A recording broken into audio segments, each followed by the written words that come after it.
Hallelujah, amen. Hallelujah, thine the glory, revive us again. Hallelujah, praise Jehovah, from the heavens praise his name. Praise Jehovah in the highest, all his angels praise proclaim.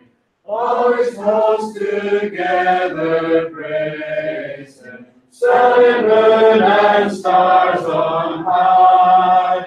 Praise him, O ye heaven of heavens, and ye clouds above the sky. Let the praises give Jehovah, for his name alone is high, and his glory is exalted, and his glory is exalted, and his glory is exalted, far above the earth and sky. Let the praises give Jehovah, they were made at his command. Then forever he established, his decree shall ever stand. From the earth, oh, praise Jehovah, O ye floods, ye dragons all, fire and hail and snow and vapor, stormy winds that hear him call. Let the praises give Jehovah, for his name alone is high, and his glory is exalted, and his glory is exalted, and his glory is exalted, far above the earth and sky. Praise the Lord, praise the Lord, let the earth hear his voice. Praise the Lord, let the people rejoice. To God be the glory, great things he hath done. So loved he the world that he gave us his Son, who yielded his life an atonement for sin, and opened the life gate that all may go in. Praise the Lord, let the earth hear his voice. Praise the Lord, let the people rejoice. Oh, come to the Father through Jesus the Son, and give him the glory. Great things he hath done. Great things he hath taught us, great things he hath done, and great our rejoicing through Jesus the Son. But purer and higher and greater will be our wonder, our transport, when Jesus we see.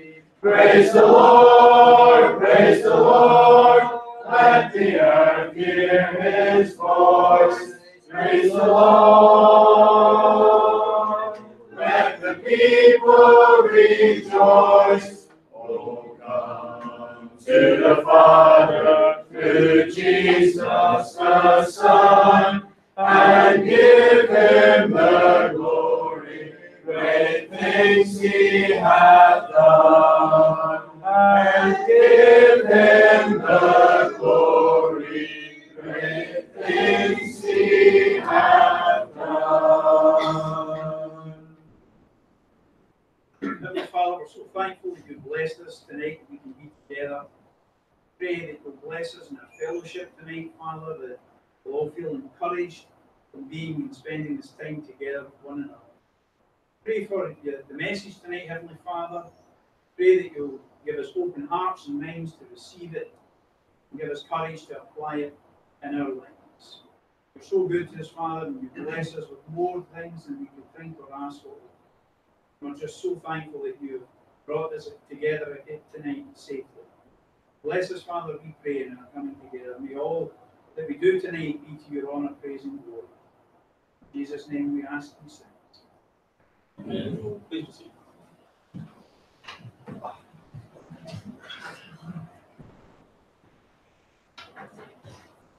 To tie in with the theme of tonight's lesson, we're going to sing song number 800.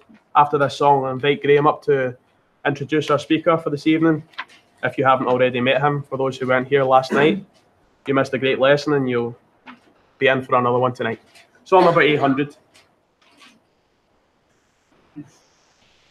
What a friend we have in Jesus, all our sins and griefs to bear.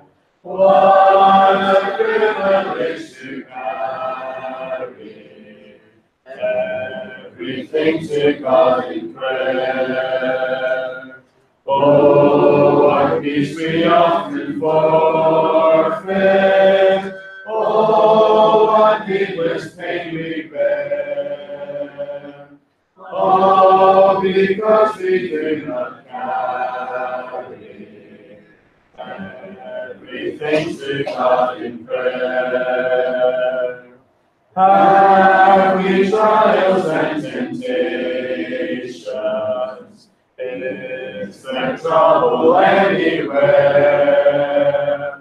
We should never be discouraged. Take it to the Lord in prayer. Can we find a friend so faithful, who will all our sorrows share? Jesus knows our every weakness. Take it to the Lord in prayer. Are we weak and heavy laden, covered with a load of care? Precious Savior, still our refuge. Take it to the Lord in prayer. Do thy friends despise, forsake thee? Take it to the Lord in prayer. In his arms he'll take and shield thee. Thou wilt find us solace there.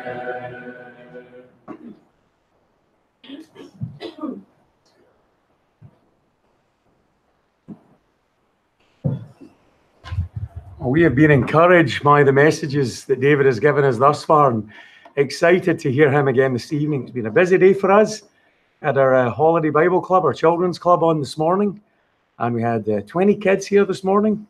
And about 10 minutes into it, Brad came through and he said, "I'm finished."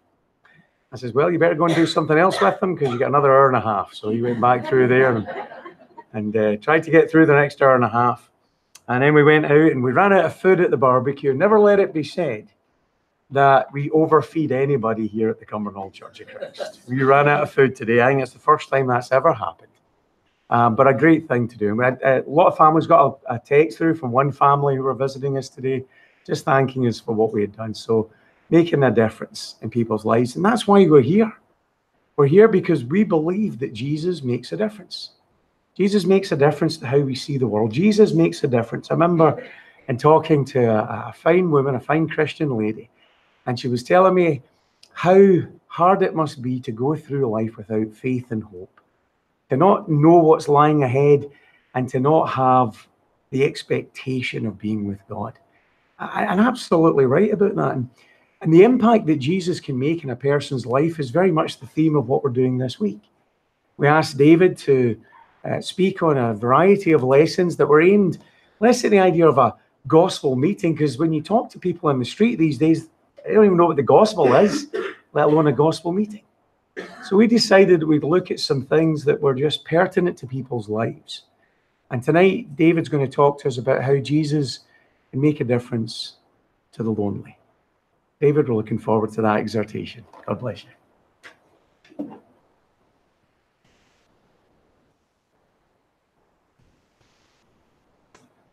Good to see you again tonight. Thank you for being here. If tonight is your first night, welcome tonight, and hopefully that we can get to know you tonight.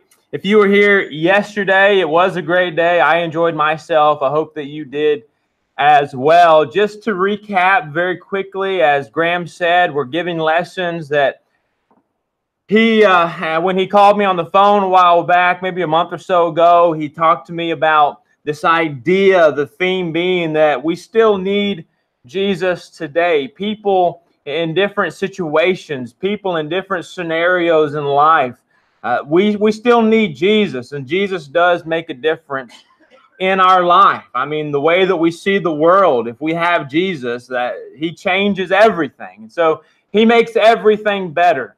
But yesterday, just to recap, we talked about in the morning that the church still needs Jesus, that group or that body of saved people that we call the church, the body of Christ, saints, if you will. They still need Jesus. We need Jesus. Everything we do, everything we're doing tonight, it revolves around Jesus. The lost, we talked about last night, how the lost need Jesus. They're lost for one reason, and that's because they don't have direction. They don't have Jesus. They don't have freedom from their sins. They're lost. And so Jesus makes a difference to them. Tonight we're going to talk about how Jesus makes a difference to the lonely.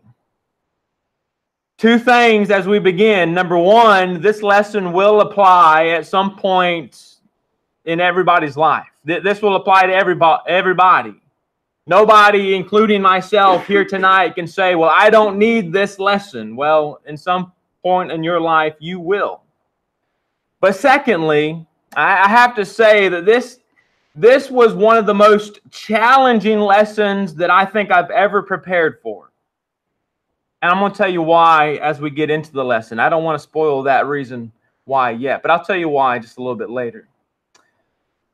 Jesus makes a difference to the lonely. I thought about when I stood up here tonight, I thought I would ask you, I thought I'd ask you, have you ever been lonely? I was going to ask you that and just let you think about that to yourself, not raise your hand. But then I realized that it would be more accurate for me to ask, when was the last time you felt lonely? Because loneliness is something that affects everybody at some point in their life. It has affected me in my past. Maybe you feel lonely right now. Maybe tonight. Maybe you've been struggling with that feeling of loneliness and you're still there and you're there tonight. Or maybe you're sitting there and you're thinking, well, it's been a while since I have felt that. I've experienced that. But everyone at some point in their life struggles with loneliness. Some people struggle with it more. For some people, they struggle with it for longer periods of time. Some people, once they get into this emotional state, they have a very difficult time getting out of it. Some people go in it and they come out of it, they go in it. But struggling with loneliness it's a natural thing, I do believe. It's something that most humans have experienced. And we'll talk about some of those, even from the Bible, who have experienced loneliness. But I want you to understand something as we begin, because I want you to understand the word lonely. And this is something I didn't give a whole lot of thought to before this lesson. But there is a difference between alone and lonely. Some people say, well, I'm alone. It's not a bad thing. Because alone and lonely are not the same thing, not the same word. Alone has to do with your physical state. If you're alone, you are physically not around other people. Now, there are times where being alone can be a good thing. You need to be alone. I was alone earlier today as I was preparing for this lesson and trying to get it into my mind and prepare myself. I went into a meeting room that Graham showed me, and I isolated myself, and I was alone just to prepare for my lesson. And so there are times when being alone is good and it's needed, but there may also be times when being alone is dangerous. What if you are alone walking in a dark alley at night? You're alone. It can be somewhat of maybe a dangerous situation, but you're alone. That idea of physically being around nobody else, that's the idea of being alone. But whenever you and I look at the Bible, I want you to understand tonight that there are times that you might need to be alone. And you need to make it a point to be alone, especially whenever it comes time to pray. Jesus said on one occasion to his disciples, when you pray, go into your closet. Go into your place. Do you really have to go into your closet? Do you have to go into a small little room in your house where you hang your clothes and you store it? Do you have to go in a closet? I don't think that's what the Lord was referring to. I think he was trying to impress upon his followers the idea of isolation. Go somewhere where there's no distraction. There's no TV. There's no people. There's no phone. Go somewhere where you can be alone with God and pray. Jesus did this on multiple occasions. In Mark 1 and verse 5, it says that Jesus went to an isolated place. He went to a place where nobody was in order to refresh himself. One of my personal favorites with Jesus is Luke chapter 5 and verse 16. You see, the popularity of Jesus over time, it grew. People were realizing what Jesus had to offer and what he could do. And can you imagine the pressure that Jesus felt with all these people following him, multitudes here and there, expecting food and special treatment from Jesus? And in Luke chapter 5, it says that Jesus, being overwhelmed by the multitudes, went to an isolated place by himself to pray. And so as we think about that idea of being alone, there are times you need to be. There are times that you actually need to take yourself and be alone on purpose. Then there are times, as we think about being alone, there are times where you don't need to be alone. And what I'm thinking about as far as that goes is Hebrews 10 and verse 25, where the writer says, do not forsake the assembling of yourselves together. When the saints assemble, you need to be there. You need to be with the collection of Christians. When they worship, you need to be there and present. You don't need to be alone. You don't need to skip for reasons of, well, I just don't want to be there. I've got this going on today. I'm too tired. You need to be with the saints in the church. But then number 3, as far as being alone, there's times you need to be alone. There's times you don't need to be alone.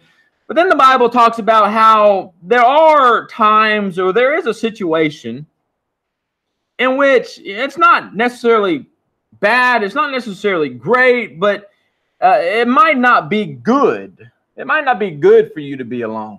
It might not be good. The Bible says in Genesis 2 and verse 18, when God looked at Adam, and what did he say? Man had no helpmate. And God said, it is not good that man should be alone. I will therefore make him a helper. And so he made Eve and he put them together. And so God made a compatible helpmate for Adam and said that it's not good for man to be, he didn't say lonely. He said for man to be alone. But then Paul, in 1 Corinthians 7 through 8, said this. He said, I would that others be as myself. Now, Paul was a single man. And Paul said, I would that others be as myself. But then he says in verse 8, I say unto the unmarried and to the widow to remain unmarried if possible. But this is why it might not be good to be alone. If you cannot control your sexual desires and that temptation, then it is better for you to marry and to fulfill that in marriage. And so there are times you need to be alone. There are times you don't need to be alone. And then there are times where it's not good for you to be alone. Find somebody that you can spend the rest of your life with in marriage.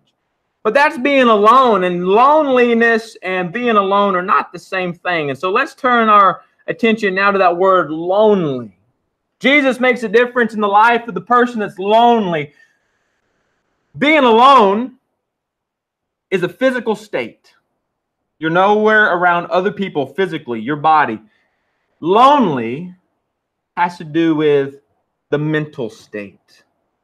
It's a mental situation. Loneliness is a state of mind. It's an emotion brought on by the feeling of separation from other human beings. The sense of isolation is a very deeply felt feeling and emotion felt by many people who are lonely. The Hebrew word translated desolate or lonely, the Hebrew word, the Old Testament was written in the Hebrew language. The Hebrew word desolate or lonely in the Old Testament means the following, quote, one alone, only, one who is in isolation, one who is in solitary, forsaken, wretched. There is no deeper. I saw somebody say this. This is not a quote from myself, so I'm just going to read the quote that they said. They say that there is no deeper sadness that ever comes over the mind than the idea that we are alone in this world, that we do not have a friend, that no one cares for us, that no one is concerned about anything that might happen to us, that no one would even care if we were to die or shed a tear over our grave. That's loneliness. This emotional state, this feeling that nobody cares, that nobody is there for you, that nobody would even notice if your seat was empty and that you were gone. That is a sincere feeling that many people feel. Now, loneliness does not develop overnight. You don't go to bed and just wake up the next morning and have this feeling of loneliness. It can be the result of a lifetime of influences that shape your personality.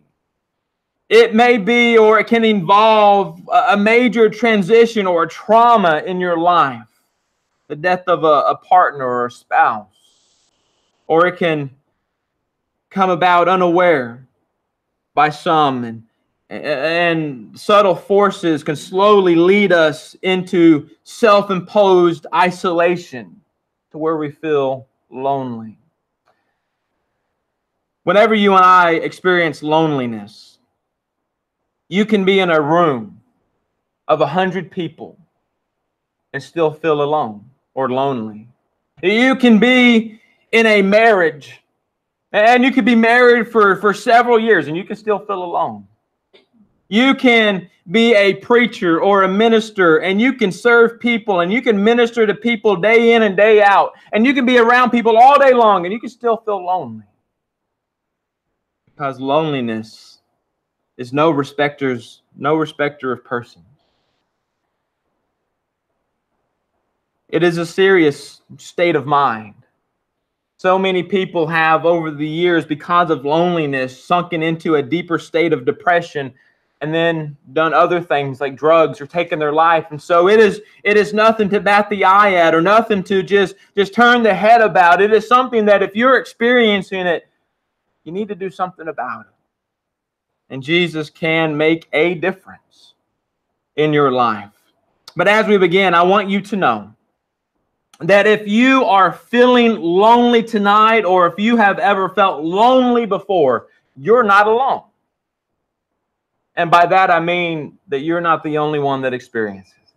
Every person does. The person sitting to your left, the person sitting to your right. At some point in their life, they will experience loneliness. Maybe they're there now. And maybe you, through Jesus, through the church, can make a difference in their life. But when we think about people that have felt lonely, people in the Bible felt lonely. People, great men of the Bible. One that I think about that I feel like experienced loneliness is Jeremiah. You ever read the book of Jeremiah? Jeremiah, the prophet who was chosen to be the spokesman for God, and he's preaching and he's preaching in the land, and the land was so full of wickedness, and the people were so hard-hearted that they just weren't listening to the message. And as a preacher, I can understand that. Before we came up here to Scotland, we went to, some of us, the Pelfreys were there, and if I'm overlooking somebody else that went to Scotland or to Wisconsin, sorry, but we went up to Wisconsin in the States. And if you're familiar with the States, Georgia is way down south. Wisconsin is almost just as far north as you can get. And we went up there, and as a boy, as somebody that has grown up more in the South, where there's more churches and more religious people, you hear stories about people in the North that are more rude. And so we go up there and we're door knocking, and door after door after door, they just reject it. They close the door in your face. They don't want to hear it. You say that you're from the Church of Christ. They give you your pamphlet back and just say, go away. I don't want to hear it. And just the few days that we were there, I was discouraged. And I was sad because of the people that just didn't give you the few seconds to tell them about Jesus. They don't want it. And so here's Jeremiah, and he's preaching throughout the whole land, and nobody wants to hear it. And they keep ignoring him, and they even arrested him at one point. And Jeremiah is so sad and troubled that we call him the weeping prophet, because he was so dismayed and so lonely that he felt like nobody was listening to the message, and they weren't.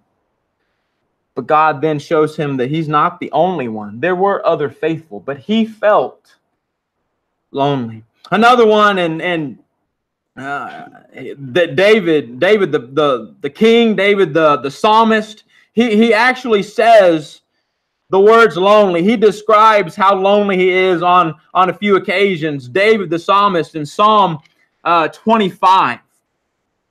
Psalm 25. David says in verse 16. Now think about David. I mean, just think about David. David, the shepherd boy. David, the man after God's own heart. And we've often wondered, what does that mean? What does it mean to be a man after God's own heart? It can mean a lot of different things. David, the king. David, the great man that he was. And you think, how could somebody like David experience this? Verse 16, Psalm 25, turn to me and be gracious to me. David says, for I am lonely and afflicted.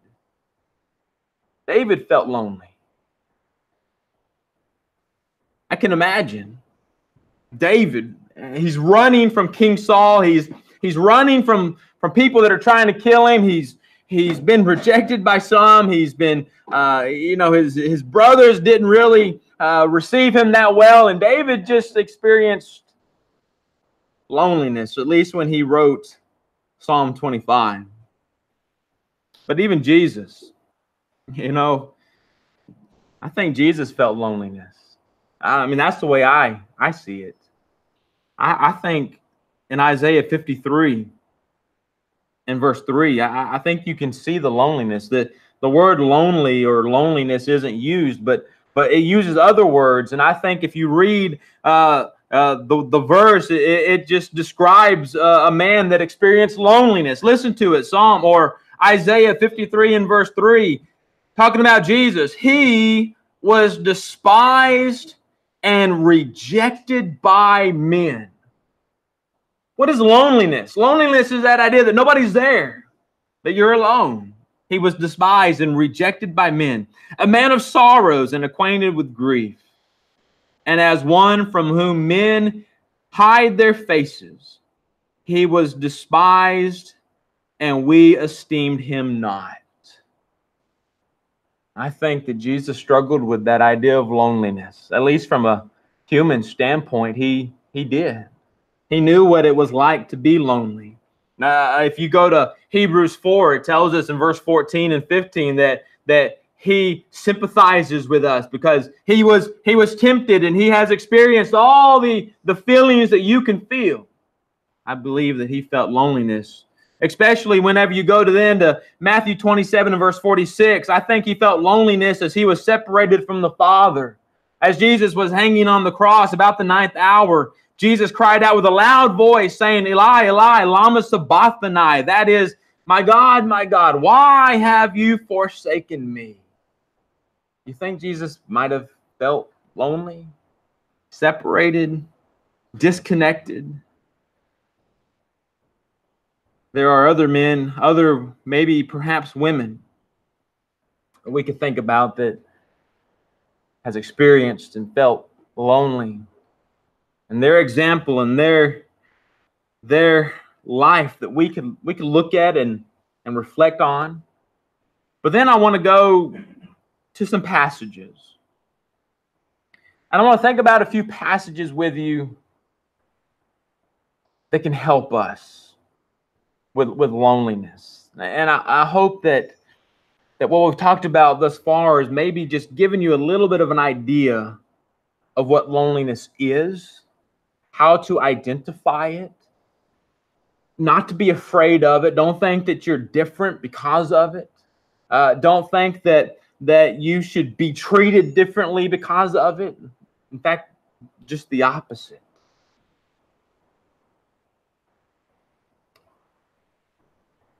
But when you and I turn to the New Testament, this is why this lesson was so hard for me. It is interesting that when you turn to the New Testament,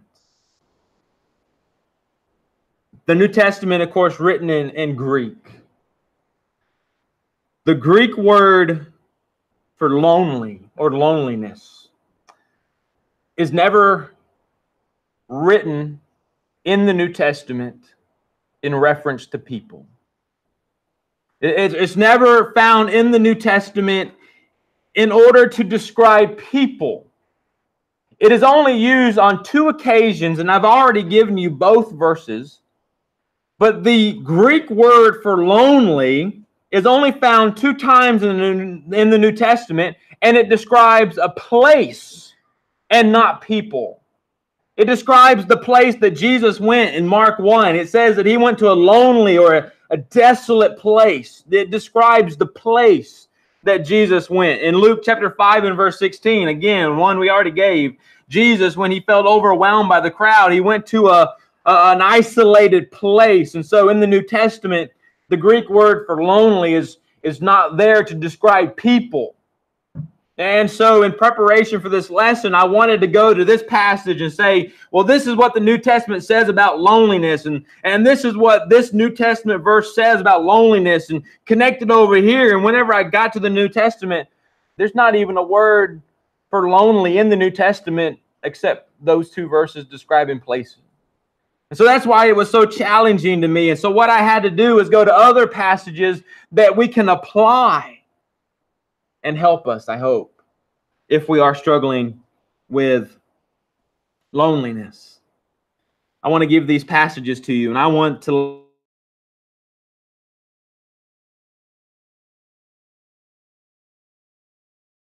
not in the New Testament, but it relates to a New Testament verse. And so let me give you the Old Testament one and then the New Testament one. But as we think about loneliness, I want you to understand, and I want you to think about it this way. Oftentimes we feel lonely because people and the world let us down. That's really the main source of your loneliness. Your spouse has let you down. Your friends have let you down. Your church perhaps has let you down. People have failed you. You feel disconnected from them. You don't feel like they they care about you. Therefore, you feel lonely. And so how can Jesus help? In Deuteronomy 31 and verse 6, God tells the children of Israel, be strong and courageous. Listen to these words. Do not fear or be in dread of them, for it is the Lord your God who goes with you.